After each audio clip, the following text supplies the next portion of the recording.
Good morning, my little crustaceans. It's a brew day.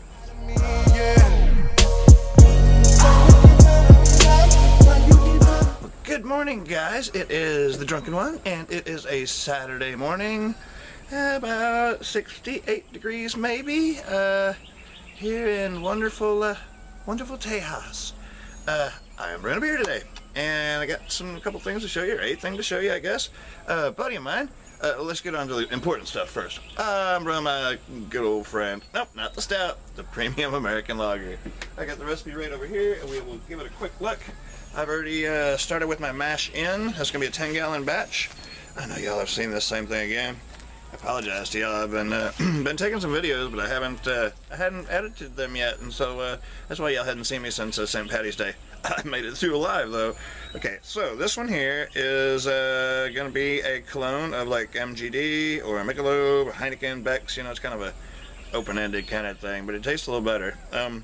Now this is going to be twice the amount of what I'm about to tell you, and y'all probably have it memorized by now. It's 4.5 pounds of domestic 2-row, 3 pounds of 6-row, 1.25 pounds of flaked maize and rice. Got to have those adjuncts, and a pound of carapils.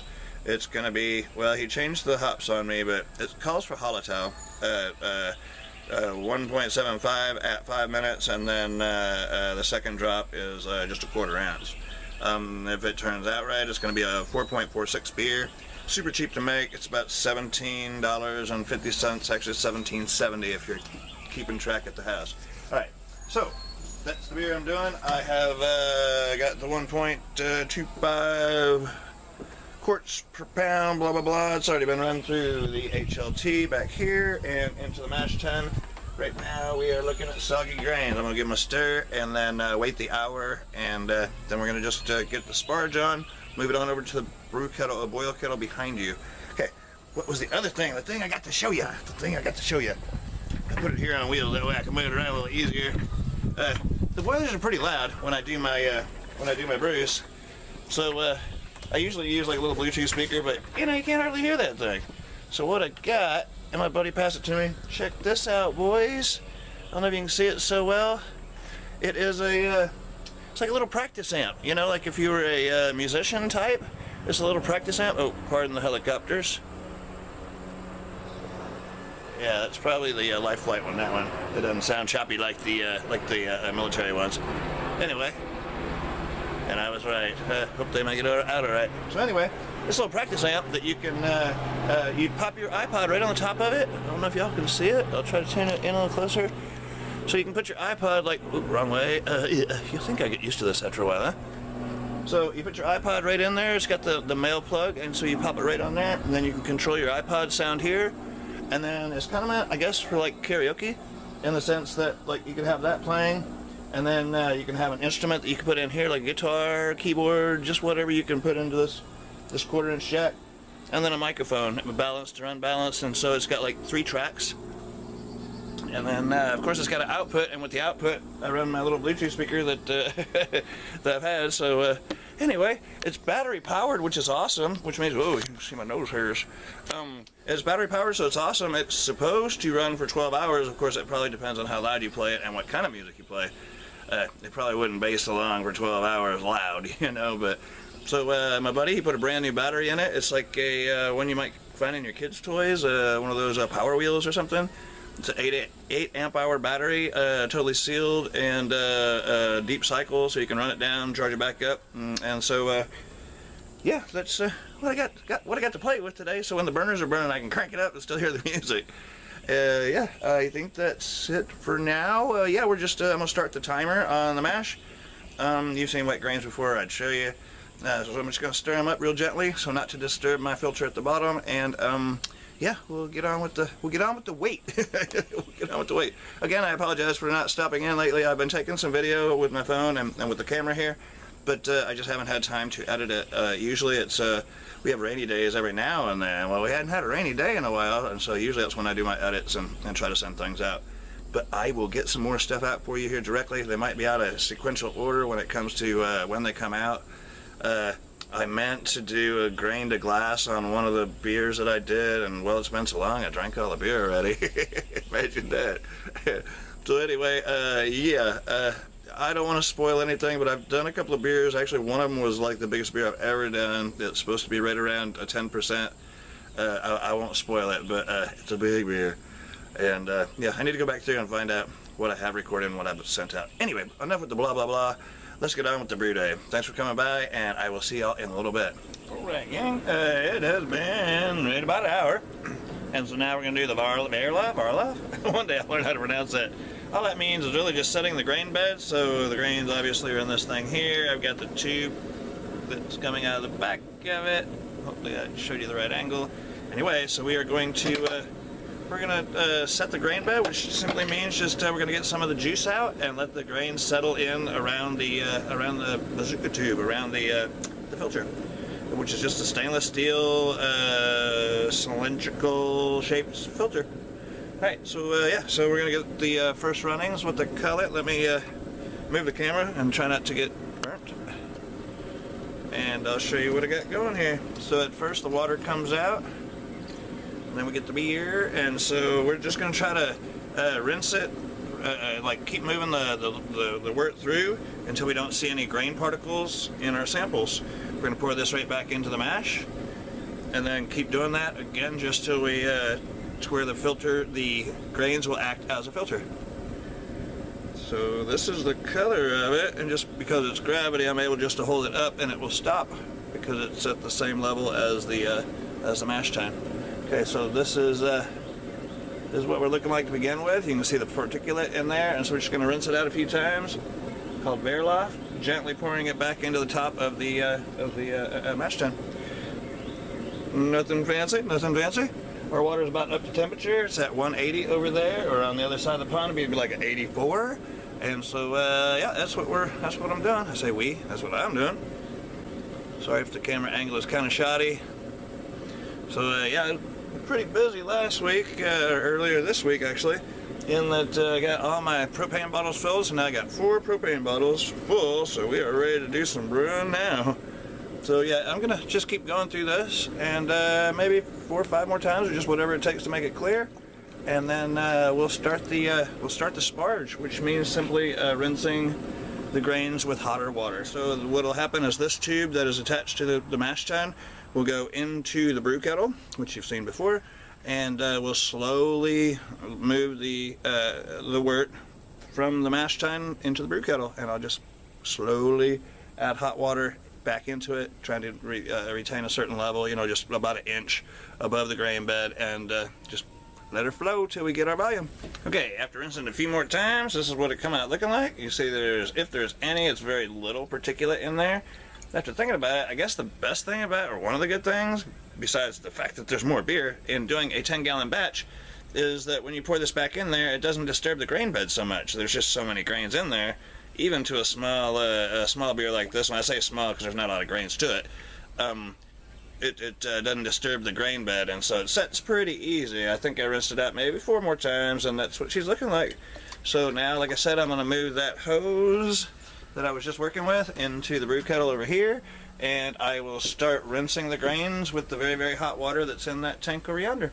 The flow that you're getting coming out of there, which is slowly, just to say the least, is about the same flow that you want coming out of, I'm trying to pin that back over here, is about the same flow that you want coming out of here, because that's coming from here, rinsing the grains. And again, you can probably fog up, but so that's kind of what you're trying to do, is just match that flow from side to side, and just keep about 1 inch of water over the grains down there. Right, world's fastest grain to glass. What I'm making today is the same as this right here. This is the same exact beer. Brewed a couple 3 weeks ago. You can see it's not super clear through there. You can't really see that. Nothing wrong with it though. Good old beer. Okay, so we are we're up to this level here, about there, and we'll get a little bit more along the line of about 12 gallons, 11 and a half, 12 gallons. Sorry, kind of whoppy John Deere. Right. And so all the water is gone out of the HLT. It's all been sparged through. There's still a little water on top of it, so that'll get us our other volume into the brew kettle. I checked the refractometer a while ago, and it it said 1051, but I still had some more volume to get. So 1051 is our target OG, our original OG, our target OG, our original gravity.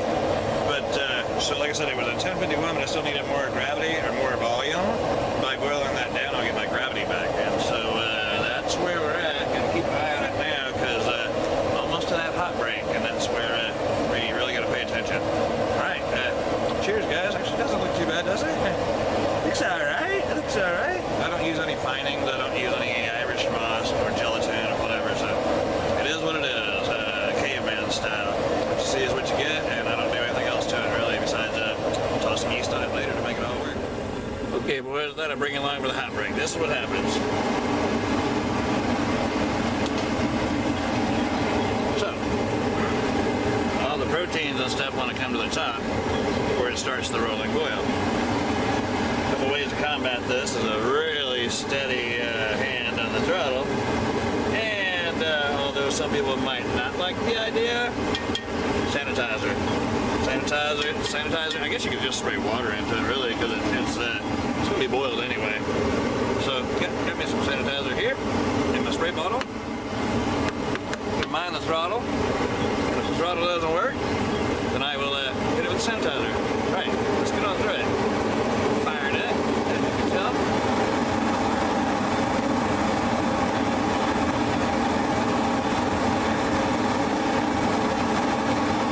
Okay, now you see it, the foam is rising pretty darn quickly, so now down with the throttle.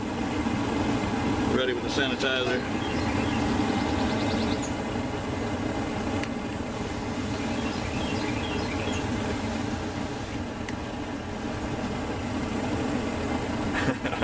There must have been some old wort on the side of the brew kettle from my last brew. I smell brew, but it don't smell like this one. Alright, maybe we should pump it up some more, right? Alright, so again, mind the throttle. Work the sanitizer if you have to. And you gotta fight this for a little bit. It depends on which brews as to how bad it can be.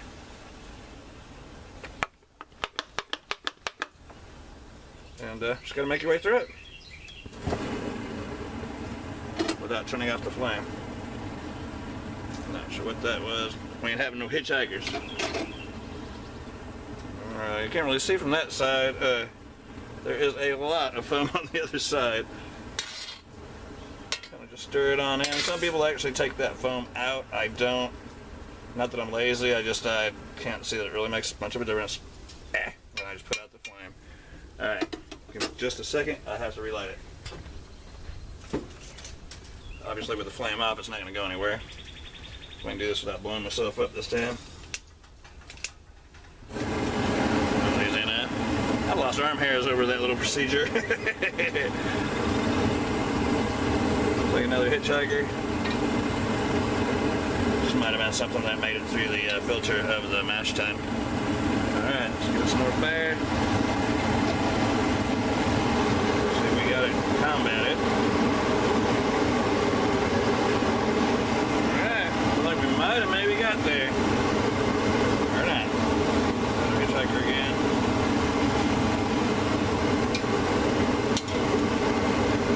I know this isn't really exciting, but I don't usually film the hot breaks. And this will happen on whatever beer you make.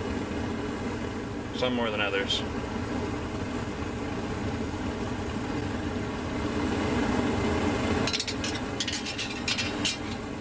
Easy, baby. Work with me.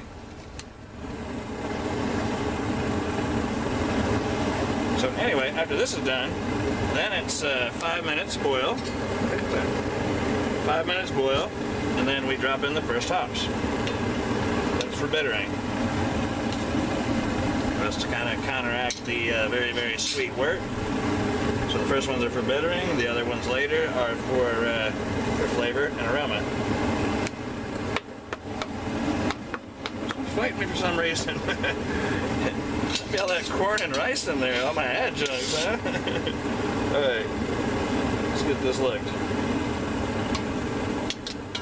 I'll probably edit some of this out or fast forward it or something somehow.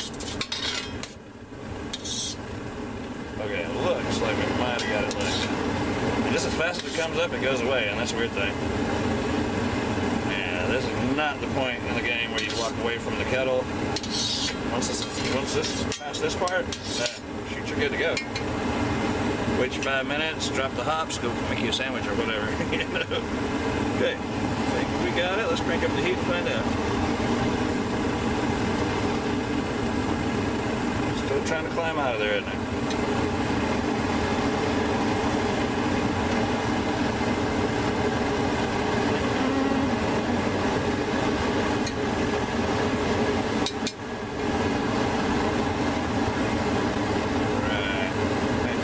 Part, I think.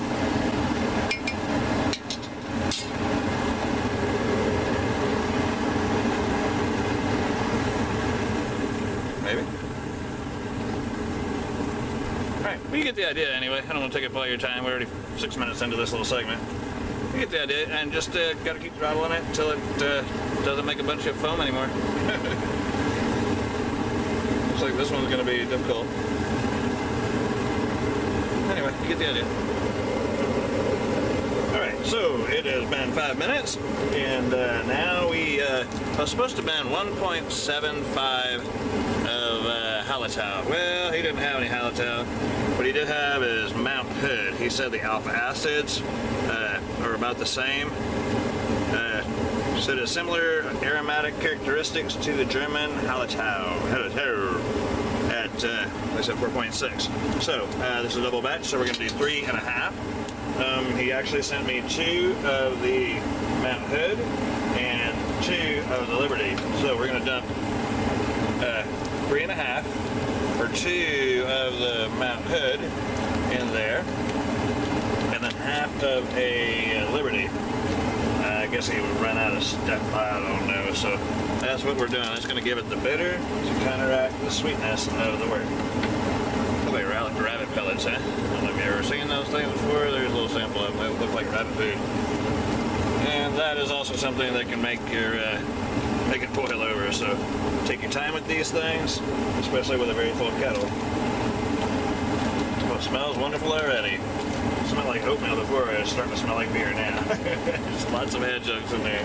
So there's the 3. This one's Liberty. I'm going to do it my scientific way of a half by just kind of pinching off the bottom of the other sack here. Oh, wait, that sounded weird. Anyway, I'm going to use approximately half. And that's half. And a couple more. Alright, that's good. So that's about half. So what that will be left, that'll be left for another 40 minutes, I want to say. You can see the color change in there. It got green all of a sudden, didn't it? Sorry. It got green all of a sudden. Alright, so we're going to save those. But what he does give me, for free, not that it's expensive, is priming sugar. This is if you were going to bottle, and I don't bottle, I keg. So what this will do is it's giving extra sugar to the wort, which increases the alcohol by a bit. So I'm still going to boil it down just like I said I was going to do. This is a 5-ounce bag of priming sugar. Just dump it on in real slow like, and the boil itself should kind of mix it up. So I'm putting that baby in too, just to kind of amp it up just a bit. He gives them to me, and so I'm gonna put them to use. I don't bottle anymore, so into the brew they go. Let's give it a good stir, because unlike the extract stuff, it sinks directly to the bottom, and so you definitely want to shut off the heat whenever you go to do that. Okay, he gives me 2 bags, of course. I have 10 gallons of grains that I got, or enough for 10 gallons. So we just sprinkle in a second one and go from there. All right, and I will see y'all, and I want to say it's 40 minutes for the second hot drop. And at that same time, I will pop in the wort chiller and go from there. Get her cooled down, boys. Get her cooled down. It's been a really good brew day so far. All is well so far so good. Gotta let her cook. Okay, I turned down the heat a little bit to where y'all would hear me, but let's get it back to the boil. It's that easy. Teach me how to scream. Teach me how to scream. Oh yeah, that's not it. Yeah. Look at this, boys. That's that same glass. Actually, it's another glass. Look at the way that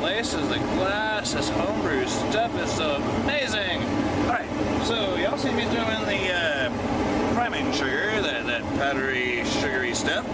Anyway, that increased my volume by a little bit. The boil's not quite done, although it looks like it's about to boil over. Easy, killer. Let's keep it quiet anyway. So I brought it up to a 10:57 already, and I've still got like 15 minutes to boil. It's 10:57, and it's supposed to get down to a 10:12 when it's done, if it all works out right. We're looking at, it's going to be more than 5.89, so we're looking at almost a 6% beer. That's what this thing, got a little calculator thing over here on the side.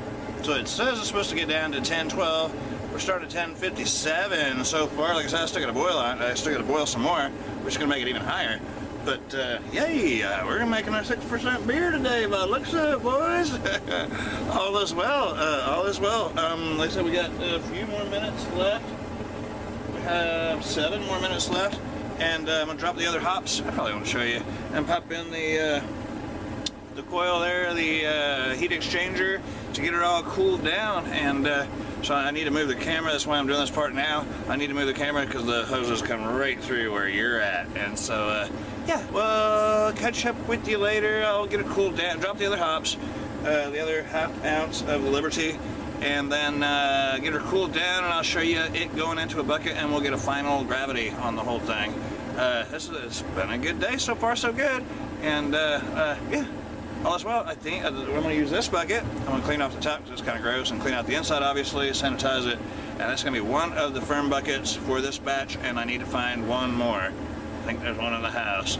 See, I got buckets, but my lids don't fit so good. I need to invest in some lids or whatever. I think I don't know, maybe I got okay, there's different brands of buckets, and you'd think, they're all the same. If you ain't got the right lid with the right bucket, it doesn't seal properly. And so, I got lids and I got buckets, but I got to figure out which one fits on there the best. Anyway, blah blah blah. I'll be back. Give me a minute, and I will. We'll get the final gravity, and we'll watch it going into a bucket. I'm just gonna do. Usually I build my yeast. I used up my yeast on my other projects, and so I did get 3 more packages of SO5. One of them I'm gonna build, and then the other 2 are gonna go 1 each, obviously, into the 5-gallon fermenters for this batch right here. So, and then after that, I'll save that yeast and do another light colored beer. I used all my yeast that I did a light colored beer with to do a dark colored beer. So I don't want to go back on that. So the yeast I have are all for dark beers. Good thing I like stouts. Anyway, I'm going to shut up and I'll be back. Cheers. Sorry I hadn't seen you in a while, guys.